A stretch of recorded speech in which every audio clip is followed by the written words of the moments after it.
بسم اللہ الرحمن الرحیم۔ آج ہم بات کریں گے عصر سے پہلے 4 کا سنت غیر موقدہ پڑھنے کا کیا طریقہ ہے۔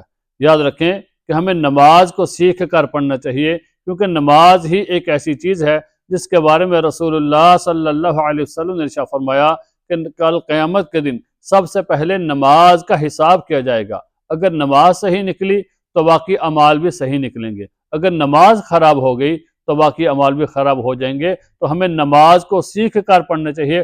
ہم بچپن سے نماز شروع کرتے ہیں، لیکن بچپن تک ہم نماز پڑھتے رہتے ہیں، لیکن ہماری غلطیاں کچھ ایسی ہوتی ہیں جو ہم سیکھتے نہیں ہیں، ہم ان کو ٹھیک نہیں کرتے، تو جس کی وجہ سے ہماری نماز خراب ہو جاتی ہے۔ تو ہمیں نماز کے بارے میں مسائل کا علم ہونا ضروری ہے، نماز کو ہمیں سیکھ کر پڑھنا چاہیے۔ تو عصر سے پہلے 4 کا سنت غیر موقدہ پڑھنے کا طریقہ یہ ہے، ہم نیت کریں گے سب سے پہلے۔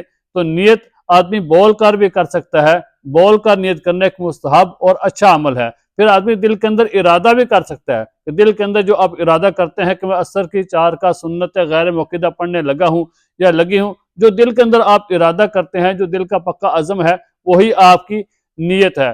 نیت کرنے کے بعد تکبیر کہیں گے، اللہ اکبر، اپنے دونوں ہاتھوں کو کانوں تک اٹھائیں گے۔ پھر مرد حضرات اپنے دونوں ہاتھوں کو ناف کے نیچے باندھ لیں گے، اور عورتیں اپنے سینے کے اوپر دونوں ہاتھوں کو باندھ لیں گی۔ پھر تکبیر کہنے کے بعد ثنا پڑھنی ہے، ثنا کے بعد پھر تعوذ پڑھنی ہے، پھر بسم اللہ پڑھنی ہے، پھر ساتھ سورہ فاتحہ پڑھنی ہے، اور سورہ فاتحہ کے ساتھ کوئی بھی سورت جو آپ کو یاد ہو وہ سورت پڑھنی ہے، یا چھوٹی 3 آیات پڑھ لیں، یا ایک بڑی آیت جس کی مقدار چھوٹی 3 آیات کے برابر ہو۔ پھر تکبیر کہتے ہوئے رکوع میں چلے جائیں، رکوع کے اندر 3 مرتبہ سبحان ربی العظیم تسبیح پڑھ لیں۔ پھر 2 سجدے کرنے ہیں، 2 سجدوں کے درمیان آپ نے سجدے کی تسبیح پڑھنی ہے، سبحان ربی الاعلی 3 دفعہ پڑھ لیں۔ پھر تکبیر کہتے ہوئے آپ دوسری رکعت کے لیے کھڑے ہو جائیں۔ دوسری رکعت کو آپ نے شروع کرنا ہے بسم اللہ الرحمن الرحیم، سورہ فاتحہ پڑھنی ہے، پھر اس کے ساتھ کوئی بھی سورت ملانی ہے جو آپ کو سورت یاد ہو، یا چھوٹی 3 آیات پڑھنی ہے، یا ایک بڑی آیت جس کی مقدار چھوٹی 3 آیات کے برابر ہو۔ پھر تکبیر کہتے ہوئے رکوع میں چلے جائیں، رکوع کرنا ہے، رکوع کے اندر رکوع کی تسبیح پڑھنی ہے، پھر 2 سجدے کرنے ہیں، پھر 2 سجدے کرنے کے بعد تکبیر کہتے ہوئے آپ تشہد میں بیٹھ جائیں، پھر تشہد پڑھنا ہے۔ تشہد کے بعد پھر آپ نے درود شریف پڑھنا ہے۔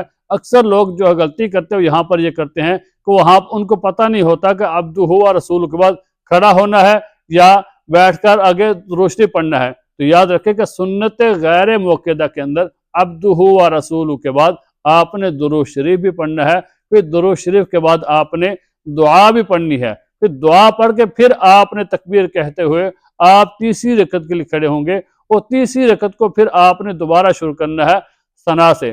ثنا پڑھنی ہے، پھر تعوذ پڑھنی ہے، پھر بسم اللہ پڑھنی ہے، پھر سورہ فاتحہ، ساتھ کوئی بھی سورت ملانی ہے جو آپ کو سورت یاد ہو۔ چھوٹی 3 آیات پڑھ لیں، یا ایک بڑی آیت جس کی مقدار چھوٹی 3 آیات کے برابر ہو۔ پھر تکبیر کہتے ہوئے رکوع میں چلے جائیں، رکوع کرنے کے بعد پھر آپ نے 2 سجدے کرنے ہیں۔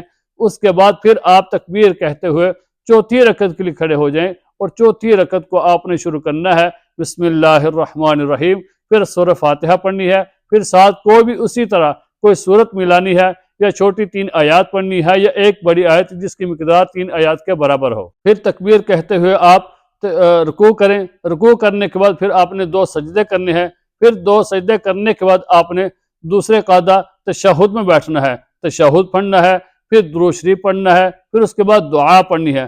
دعا پڑھنے کے بعد آپ دائیں طرف سلام پھیریں، پھر بائیں طرف سلام پھیر دیں۔ تو یہ طریقہ تھا عصر سے پہلے 4 کا سنت غیر موقدہ پڑھنے کا۔ تو ہمیں نماز کو سیکھ کر پڑھنا چاہیے۔ اگر کسی کو مسئلہ معلوم نہ ہو، کوئی چیز معلوم نہ ہو، تو اس کے بارے میں ہمیں سوال کرنا چاہیے۔ ہمیں ایسا نہیں رہنا چاہیے کہ ساری زندگی ہم غلطی در غلطی کرتے رہیں، یا نماز غلط پڑھتے رہیں تو ہم شرم کے مارے ہم کسی سے مسئلہ پوچھیں نہیں۔ اگر آپ کو کوئی بات پوچھنی ہو، کوئی علم حاصل کرنا ہو، تو آپ اپنے علاقے کے علماء کرام سے رابطہ کریں، ان کے پاس بیٹھیں، ان کی مجلس میں جا کر بیٹھا کریں، ان سے مسائل کا علم حاصل کریں۔ نماز کے بارے میں، قرآن پاک سیکھنے کے بارے میں تو ہمیں علماء کے پاس بیٹھنا چاہیے، اور ہمیں وہاں پر بیٹھ کر علم حاصل کرنا چاہیے۔ تو اگر کوئی بھی بندہ کوئی بات پوچھنا چاہتا ہو، کوئی علم حاصل کرنا چاہتا ہو تو مجھے بھی کمنٹ کر کے آپ جو ہے مسئلہ نماز کے بارے میں یا کوئی چیز آپ پوچھنا چاہتے ہیں تو آپ مجھے پوچھ سکتے ہیں۔ اللہ تعالی ہمیں سمجھنے کی اور سیکھنے کی توفیق عطا فرمائے۔